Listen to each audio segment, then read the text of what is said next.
I'm supposed to be his example. But I spoke with him a few days ago and he said to me about this egg thing. He said, Dad, he's a cheat. Okay, and we're promoting the fight. And these people have me under a great deal of pressure. I'm Great Britain. That's who we are. I don't care what they're doing. We have to bring them into a straight line. Because where this country is going with this behavior, the warriors. Absolutely. Here's a rewritten and more original C version of the piece using unique phrasing and improved structure while preserving all major details. Yetsu Haruga. Bloodlines and Bad Blood. Eubank Jr. vs. Benn reignites a feud that shaped British. Boxing On. April 26th. Oh, mate, that'd be legendary. That'd be legendary. I'd love that. We know that your dad has had two very, very famous fights in the 90s with Chris Sr. You're, 3 or 4 weight divisions away from Chris Eubank Jr. at the moment, but you are 19 and you will continue to grow and you will continue to put weight on. What chance of you fighting Chris Eubank Jr. at some point in the future? Oh, mate, that'd be legendary. That'd be legendary. I'd love that. You could, but there's so many obstacles I've got to get first before we can even consider that. Yeah. So far, it's just a fantasy for the British public. But who knows? Who knows what the future holds? 2025. The Tottenham Hotspur Stadium will host more than just a fight. It will stage the revival of a rivalry deeply embedded in British boxing history. The long-awaited clash between Chris Eubank Jr. and Conor Benn isn't just about personal pride. It's about legacy, risk, and a generational showdown decades in the making. A family feud reborn.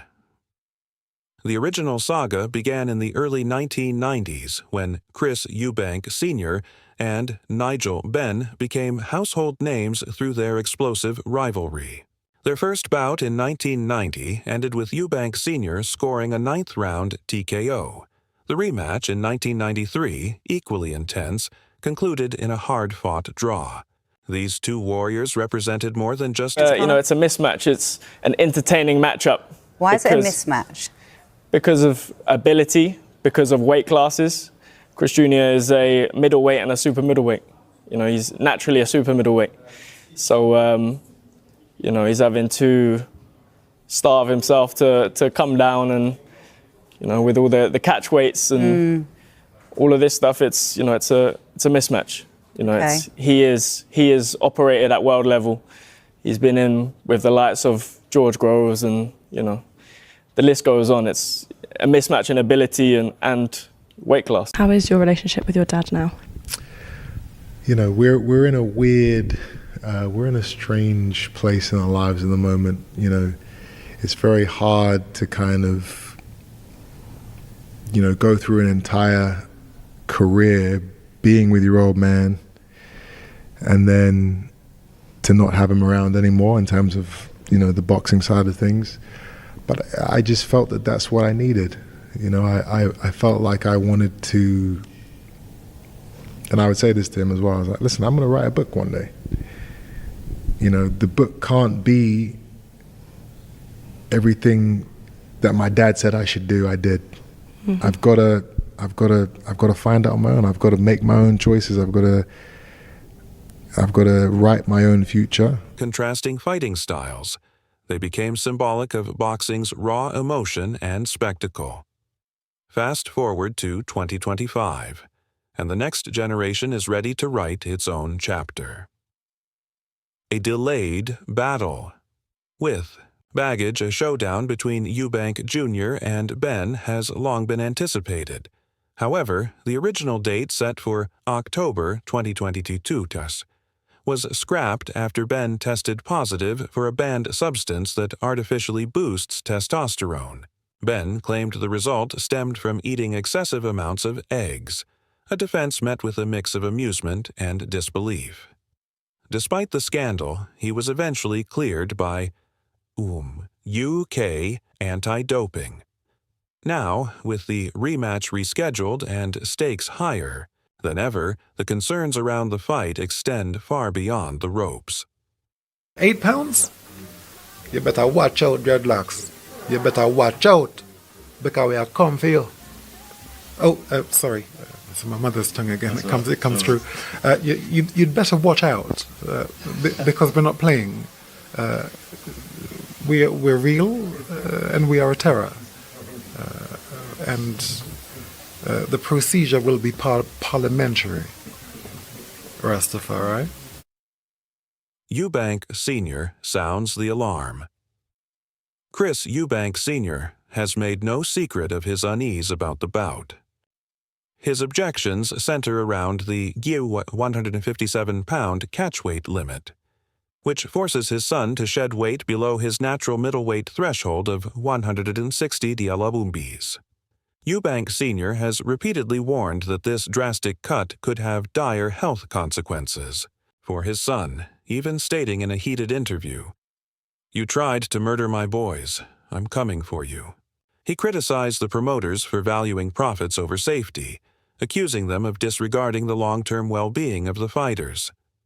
According to Sr., severe weight cutting can lead to dehydration, weakened performance, and potentially life-threatening complications. Despite even offering to personally... And I said to Conor, and I was saying to Nigel, please, don't do this. You know what it is to, my son is 33. For him to drop 3 pounds beneath 160 puts his life in danger. And Nigel said, sorry, if he doesn't take the fight, if he's above that, then he's going to have to pay a forfeit of £300,000. And I said, well, I'm very happy to pay that. So please, stand down. I was speaking to both of them, and Nigel said, no, he's not standing down. He said he signed a contract, he's a grown man. So I said, Nigel, please, my king, please, don't... fees to call off the fight. Nigel Benn refused to back down. Eubank Sr. urged both Conor and Nigel to reconsider, stressing that pushing Eubank Jr. to this physical limit at age 33 was courting disaster. A rift. Within the Eubank camp, tensions between father and son have come to the surface in the lead-up to the event. While Eubank Jr. expressed a desire to... The concern for Eubank is the amount of weight this boy's got to cut to come down to, I think the fight's made at 160 pounds, is that right? Right. So he's got to come down from 100, from whatever his walking round weight is. Let's say he walks around at 180 pound when he's out of training. That's like 20 pound weight difference, right? That he's got to lose. It's not safe. It's not. He can't possibly be at his physically strongest. He can't. And he's really putting himself on the line, right? Because when your weight weakened, I know I've been weight drained in fights previously. So I'm speaking from a point of reference. When you're weight drained, it doesn't matter what you eat on the day. It doesn't make you strong. To have his father by his side on fight night, their strained relationship has cast uncertainty over that possibility. In a 2023 interview, Eubank Sr. expressed deep disappointment in his son's career choices and training approach. He revealed that former heavyweight champion David Haye told him Eubank Jr. had abandoned sparring and was surrounded by people who always agreed with him. "He's got yes men around him," said Eubank Sr. "He does whatever he wants. He doesn't spar, doesn't listen." Boxing Media Hub here with some breaking news. So Chris Eubank Jr. has been fined £100,000 by the British Boxing Board of Control for slapping Conor Benn with an egg. So who's the one with egg on their face now? Where's that money going? Because £100,000 is the kind of money that can make a huge difference to a huge amount of boxing clubs up and down the country that are the grassroots of the sport, that are getting kids off the street that need to be off the street and onto the straight and narrow. Boxing clubs are, for many people, more than just a sports club. They are social workers, they're therapy, they're all these things, and yet that £100,000 is never going to be put into them. That's arrogance, and arrogance leads to defeat. The rift widened when Eubank Jr. replaced his father with Roy Jones Jr. as his trainer. Eubank Sr. later claimed his son's success. That slap, I personally do not call it a slap.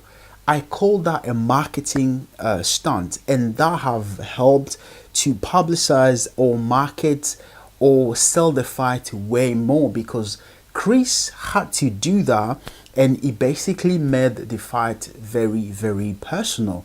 And now we don't have to say it's because of their father's legacy, but hey, Conor will say, you slapped me and you tried to embarrass me, and then now I have to fight and show you that I am a better fighter and boxer than you. But I feel like also that is the best 100k Chris Eubank Jr. have ever spent.